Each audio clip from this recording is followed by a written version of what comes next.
여러분, 어떤 인생을 우리가 살아야 잘 산 인생이라고 할 수 있을까요?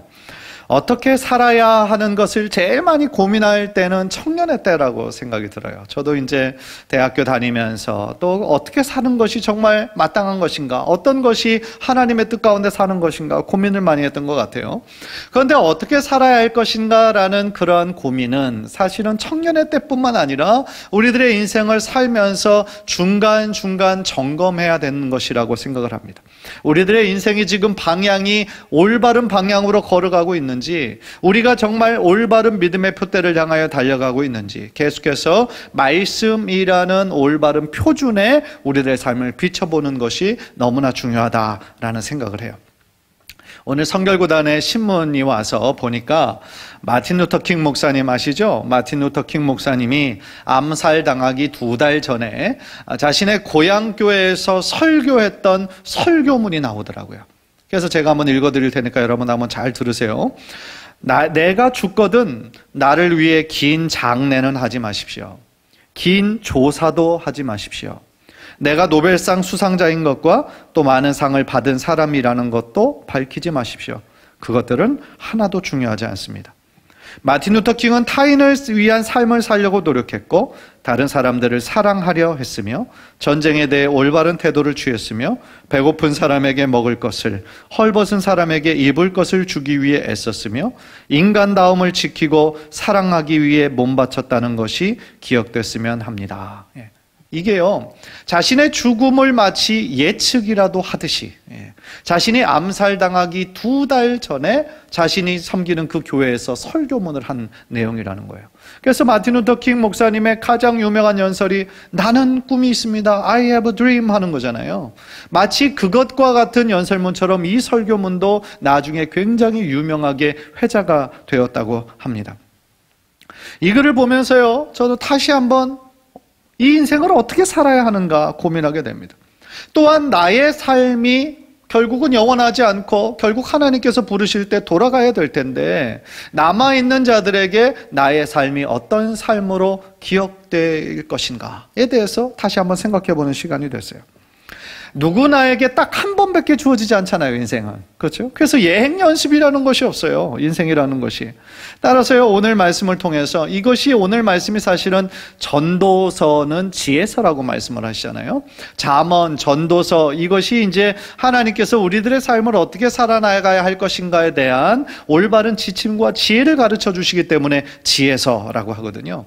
특별히 오늘 있는 이 12장은 전도서의 결론과 같은 말씀이에요. 따라서요, 오늘 이 말씀을 우리가 함께 나눌 때 우리들의 인생의 본분이 무엇일까? 우리가 이 설교를 마칠 때쯤에는 우리들의 인생의 본분이 바로 이거구나 라고 깨닫고 그 말씀대로 우리들의 남은 삶을 최선을 다해 살아가도록 노력하기로 다시 한번 결단하는 은혜의 시간이 되기를 주님의 이름으로 간절히 축원합니다. 첫 번째로요, 오늘 말씀을 통해 깨닫는 것은요, 하나님이 없는 삶은 허무하다는 거예요. 하나님이 없는 삶은 허무해요. 8절을 보면은요, 전도자가 이르되 헛되고 헛되도다, 모든 것이 헛되도다. 이것이요, 이 마지막 부분에만 이 솔로몬이 고백하는 게 아니라 전도서 시작할 때부터 이 고백을 해요. 헛되고 헛되도니 모든 것이 헛되도다. 그래서 한 세대가 태어나서 죽기까지의 모든 과정도 헛되고, 인간의 지혜라는 것도 허무한 것이고, 아무리 지혜가 많아도, 재물이 많아도, 아무리 삶의 쾌락을 추구하고 살아도 그것도 결국은 허무한 거다, 헛되다 라고 이 솔로몬은 얘기하고 있어요. 여러분들은 이 솔로몬의 그 주장에 동의하십니까? 아마도 어느 정도는 그렇겠지라고 동의할지 몰라도 전적으로는 동의하지 않는 분도 계실지도 모르겠어요. 왜냐하면 우리는 여전히 이 세상 가운데 살면서요, 사실은 더 많은 돈과 재물이 우리를 더 행복하게 만들어줄 거라고 은연중에 믿는 마음이 있거든요, 우리들의 마음에. 그래서 1년 수입이 조금 더 있으면 얼마나 행복할까? 전세나 임대가 아니라 내 집이 있으면 얼마나 더 좋을까? 지금보다 더 넓은 집에 살면, 지금보다 더 훨씬 좋은 차를 타면 얼마나 더 행복할까? 내 자녀가 좋은 대학에 들어가면 얼마나 좋을까? 많은 사람들의 삶의 행복의 기준이 이런 현세적인 기준에 있을 때가 솔직히 있어요. 그러나 솔로몬 왕은요, 사실은 세상의 모든 사람들, 특별히 모든 것을 가지고 권력이 있고 그런 모든 것들을 다 체험해 본 사람이에요. 솔로몬보다 더 많은 부귀를 누린 사람은 성경에도 없을 뿐더러 사실은 온 세계 전체를 통틀어서도 없는 거거든요. 최고의 권력과 최고의 부를 누린 사람이 바로 솔로몬이었다는 거예요. 그래서 그가요, 수십 년 동안 누릴 수 있는 모든 것들을 다 누리고 이제 인생의 황혼기가 되어서, 이 전도서는 자신의 인생의 황혼기거든요. 노년기에 쓴 거예요. 따라서 자신의 모든 것들을 다 체험한 것을 바탕으로 하는 그의 이야기에 귀를 기울여야 되는 이유가 바로 거기에 있는 것이죠. 왜냐하면 그의 말에는 돈으로 주고도 살 수 없는 인생에 대한 통찰력이 있고 무엇보다도 지혜가 있기 때문에 그렇다라는 거예요. 여러분, 뭐 예를 들어서 담배 피는 것이 몸에 나쁘다라는 사실을 확인하기 위해서 내가 직접 몇 년간 열심히 피워가지고 내 몸이 얼마나 나빠지는지 확인할 필요가 있어요, 없어요?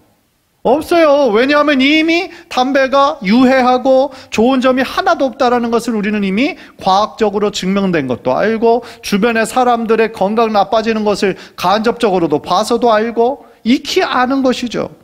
그 말은 뭐냐면, 우리가 어떤 인생의 지혜를 깨닫기 위해서 그것을 내가 직접 체험해 보지 않아도 그것을 이미 체험한 사람들의 이야기를 듣는 것이 우리들의 인생에 큰 가르침이 되고 지혜가 된다라는 것이죠. 무엇보다도 우리가 단순히 배우는 것이 어떤 인생의 철학이나 또 처세술 같은 것이 아니라 하나님을 믿는 사람으로서 우리가 어떻게 살아야 될 것인가, 그렇게 살기를 원한다면 우리는 무엇보다 성경의 말씀에 귀를 기울여야 된다라는 것이죠. 지금 솔로몬이요, 인생이 허무하다라고 얘기하는 것은 좀 역설적인 얘기죠.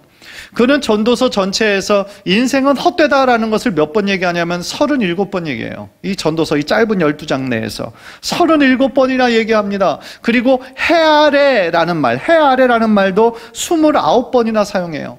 그러니까 해 아래에서 수고하고 행하는 모든 것들이 다 헛되다라고 지금 강조하고 있는 거예요. 그런데요, 지금 우리가 오해하지 말아야 될 것이 있어요. 그게 뭐냐면, 이 세상, 살아가는 세상이 우리가 아무리 노력하고 아무리 많은 재물을 얻고 그 눈에 보이는 것들을 다 가지고 있어도 결국은 허무한 거다라고 얘기하는 그런 것이 아니에요. 인생은 어차피 허무한 것이니까 네가 누릴 수 있을 때 다 즐겨라, 그것도 아니에요. 그는 결코 허무주의를 얘기하고 있지 않아요. 또 염세주의를 얘기하고 있는 것도 아니에요. 솔로몬이 진짜 말하고 싶은 요지가 뭐냐? 제가 방금 말씀드렸던 첫 번째 포인트, 모든 인생이 허무한 것이 아니라 하나님이 없는 인생이 허무한 거예요. 따라해 봅시다. 하나님이 없는 인생은 허무하다. 그 얘기는 뭐냐면, 인간적으로 보기에는 다 가지고 있는 사람처럼 보여요. 뭐 재벌 가고 뭐 겉으로 보이는 누릴 수 있는 거는 다 누리는 사람이라 할지라도 하나님이 없는 그 인생은 허무할 수밖에 없다라는 거예요.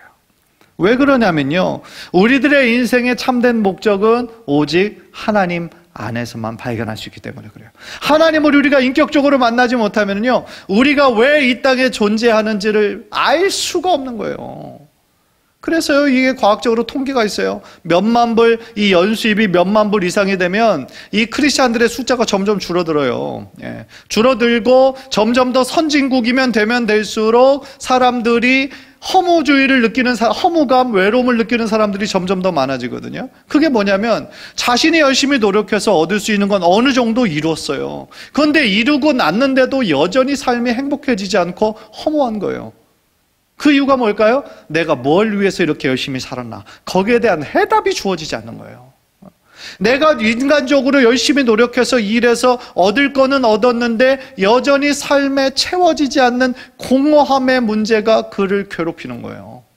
그래서 내가 이 땅에 살아가는 이유를 깨닫지를 못하니까 그 사람들이 결국 허무주의로 삶을 마감하는 경우가 얼마나 많은지 몰라요. 따라서요, 우리가 하나님을 만나야 우리들의 인생의 의미를 깨닫게 되는 것이고, 우리들의 인생이 어디로부터 와서 어디로 가는지를 깨닫게 된다, 이 말이죠. 따라서 모든 인생이 다 허무한 것이 아니라 하나님이 없는 인생, 하나님을 끝까지 만나지 못한 인생이 불쌍한 인생이라는 것이죠. 그래서 솔로몬은요 12장 1절에서 너의 창조주를 기억해라, 그래서 얘기하고 있는 거예요. 12장 1절 보세요. 1절 2절. 너는 청년의 때에 너의 창조주를 기억하라. 곧 곤고한 날이 이르기 전에, 나는 아무 낙이 없다고 할 해들이 가깝기 전에, 해와 빛과 달과 별들이 어둡기 전에, 비 뒤에 구름이 다시 일어나기 전에 그리하라 얘기하고 있어요. 왜 우리는 창조주 하나님을 기억해야 됩니까? 왜냐하면 곤고한 날이 곧 온다는 거예요. 나는 아무 낙이 없다라고 말할 때가 곧 온다라는 거예요. 즉 하나님을 떠난 자들, 하나님을 만나지 못한 자들의 삶의 결론은 결국 허무함으로 끝나버린다라는 얘기예요. 생각해 보세요. 세상의 물질에는요 절대로 만족감이 없습니다. 우리가 이 정도만 되면 너무 좋을 것 같잖아요. 그것을 딱 이뤘을 때 어느 순간은 행복해요. 그런데 그것이 조금 몇 달이 지나면 그걸로 인해 더 이상 행복감 느끼지 못해요. 모든 것들이 다 마찬가지예요. 모든 소유는. 따라서요 세상에 그 어떤 것도 우리들의 영혼에 만족을 줄 수 있는 것은 하나님 외에는 없는 거예요. 그러니까 하나님을 만나지 못한 사람들이 그 공허함을 채우기 위해서 세상의 것들로, 술로, 마약으로, 도박으로, 다른 이성으로 그렇게 채우려고 하지만 거기에 인생의 답이, 해답을 발견할 수가 없다라는 것이죠. 오히려 영적으로 더 빈곤하고 피폐해지게 만든다라는 거예요. 여러분은 어느 때의 어떤 삶의 허무감을 여러분들은 느낍니까? 뉴스에서 한 시대를 막 풍미했던 유명한 가수나 영화배우나 그런 분들의 죽음의 소식을 접할 때입니까? 아니면 여러분들 젊을 때 그런 사진을 보면서 야, 내가 왕년엔 이랬는데 하면서 좀 씁쓸해할 때입니까? 아니면 여러분의 두둑했던 지갑이 어느 순간에 일로 인해서 한순간에 그냥 텅 빌 때입니까? 아니면 잘 아는 사람, 나랑 정말 친했던 사람의 장례식에 참여할 때입니까? 다 어떤 의미로서는 야, 참 인생 참 정말 덧없네 라고 느낄 때도 물론 있지요. 그러나요, 우리들 모두가 인정해야 되는 것은 뭡니까? 아무리 화려하고 누구나 이름만 대면 알만한 그런 인생을 살았다고 할지라도 결국에는 뭘로 돌아가요? 한 줌의 흙으로 돌아가요. 요즘은 화장 많이 하시잖아요. 근데 화장터에 가면 정말 어제 그저께까지도 육체로 이렇게 계시던 분이 뜨거운 불에 들어가서 다 녹아지고 다 태워지고 결국은 한 줌의 재로 남게 되잖아요. 야, 우리들의 인생이 정말 한 줌의 재로 끝나는구나 라는 것을 생각하면 허무하게 느껴질 수밖에 없는 거죠. 그런데 그것이 어떻게 보면 우리들의 이 눈에 보이는 인생을 이루고 있는 것이죠.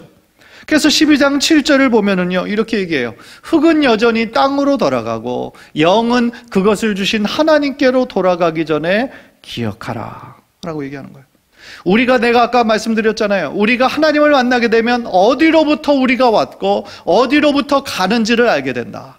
우리는 제일 처음에 흙으로 창조된 존재죠. 그렇죠? 내가 저절로 이 땅에 태어난 존재가 아니라 하나님의 지으심을 받은 존재라는 것을 알게 되죠. 하나님으로부터 왔으니 결국은 누구에게 돌아가요? 하나님에게로 돌아가는 거죠. 그게 인생이에요. 처음이 있으면 끝이 있는 거예요. 우리들의 인생 영원하지 않은 거예요. 유한한 거예요. 따라서요 우리들의 창조주이신 하나님을 만나야, 하나님을 우리가 인격적으로 만나야 나라는 존재가 왜 이 땅에 태어났고 어떤 삶을 살다가 이 땅을 떠나야 될 것인지의 분명한 목적과 방향이 우리들에게 깨닫게 된다라는 것이죠. 따라서 우리가 하나님을 만나면 우리들의 인생이 영원하지 않을 것임을 알기 때문에 또 언젠가는 하나님의 심판대 앞에 서게 될 존재라는 것을 우리가 알게 되면 이 땅에서의 삶을 사는 동안 헐렁헐렁 대충대충 그렇게 살 수 없다라는 것을 우리가 깨닫게 된다는 거예요. 히브리서 9장 27절 우리 한번 다 함께 한번 읽읍시다. 시작. 한번 죽는 것은 사람에게 정해진 것이요 그 후에는 심판이 있으리니. 중요한 말씀이죠. 따라서요 이 전도서 12장 1절에 너의 창조주를 기억해라. 너의 인생의 곤고한 날이 이르기 전에 너의 창조주를 기억하라는 말씀이 뭐겠어요? 우리가 이 땅 가운데 살면서 어떤 삶을 살아야 될 것인가에 대한 근엄한 명령을 하고 계시다라는 거죠. 여러분 혹시 모르는 길을 이렇게 가려면 우리가 내비 키고 가잖아요. 그런데 이제 이 내비가 지금은 정말 기술이 엄청 좋아졌는데 초기 내비는 실수하는 경우가 굉장히 많았어요. 그래서 저도 이제 미국에서 이제 내비 그 스마트폰으로 하기 전에 그 내비 이렇게 있잖아요. 그걸로 이렇게 키고 갈 때에 황당한 경우를 정말 많이 이렇게 경험을 했어요. 그래서 이제 뭐 처음 가는 길이니까 내비 키고 가는데 열심히 갔는데 그곳이 이게 가정집이 아니고 막 이상한 창고 같은 거 앞에 있는 거예요. 이상하다, 이게 어떻게 된 건가 싶어가지고 다시 이제 그 재설정한 다음에 다시 이제 다른 길로 한번 가봤어요. 그래서 다른 길로 해서 한 5분 10분 정도 열심히 돌다가 와보니까 또 똑같은 곡이에요. 이게 너무 황당하잖아요. 이게 어떻게 된 건가, 분명히 여기가 아닌데. 그런데요, 하나님 없이 사는 인생이 바로 뭐와 같냐면 그 고장난 내비만 의지하고 가는 인생인 거예요. 그게 하나님을 알지 못하면은요, 우리가 마땅히 걸어가야 할 길이 아니라 엉뚱한 곳으로 우리를 자꾸만 가게 하는 거죠. 똑바로 가지 못하게 하고 자꾸만 우회하게 하는 거죠. 돌아가게 하는 거죠. 그래서 시간도 오래 걸리고 결국은 엉뚱한 곳으로 가게 된다는 거예요. 하나님이라는 우리들의 창조주를 기억해야 우리들의 인생이 올바른 방향으로 올바르게 나아갈 수 있는데, 하나님 아닌 다른 것을 의지하면 엉뚱한 내비, 고장난 내비를 의지하며 가는 것과 똑같다라는 것이죠. 따라서요, 우리가 하나님을 인격적으로 만나게 되면 우리들의 매일매일의 인생이 덧없는 것이 아니라, 허무한 것이 아니라 매일매일이 하나님께서 우리들에게 허락해 주신 선물의 같은 시간, 선물과 같은 시간이라는 것을 우리가 깨닫게 된다라는 거예요. 하나님과 함께 매일매일 동행하는, 그 주님과의 동행하는 기쁨이 있을 때에 그 찬송가의 가사처럼 슬픔 많은 이 세상도 천국으로 변화하게 되는 줄 믿습니다. 간절히 바라기는 우리 하루하루 살아갈 때에 참 고되고 힘들 때 많죠. 지칠 때도 많아요.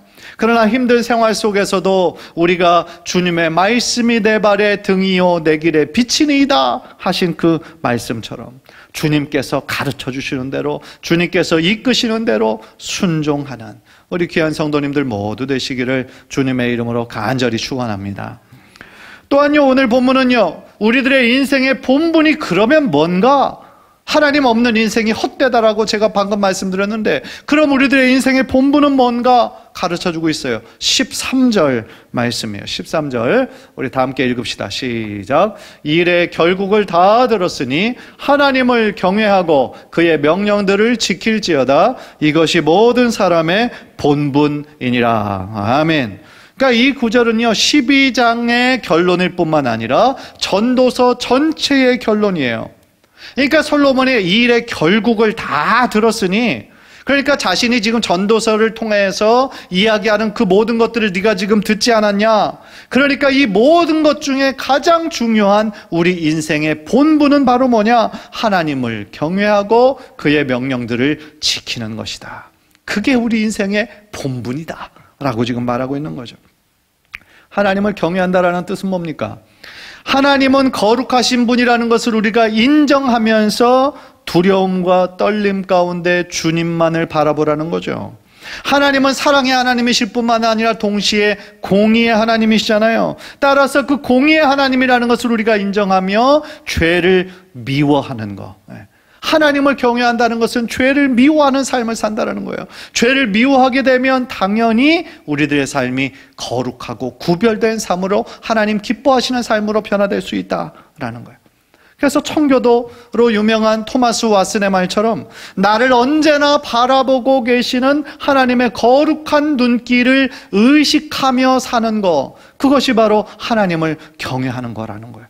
많이 들어보셨던 코람데오의 정신과 비슷한 얘기죠. 하나님 앞에서 나를 언제나 이렇게 보고 계시는, 감찰하고 계시는 하나님의 거룩한 그 눈길을 의식하면서, 매 순간 나를 바라보시는 하나님의 눈길을 의식하면서 이 땅 가운데 살아나갈 때에 죄를 미워하고 죄의 모습을 버리고 오직 하나님의 뜻 가운데 순종하며 나아갈 수 있다라는 그런 뜻인 것이죠.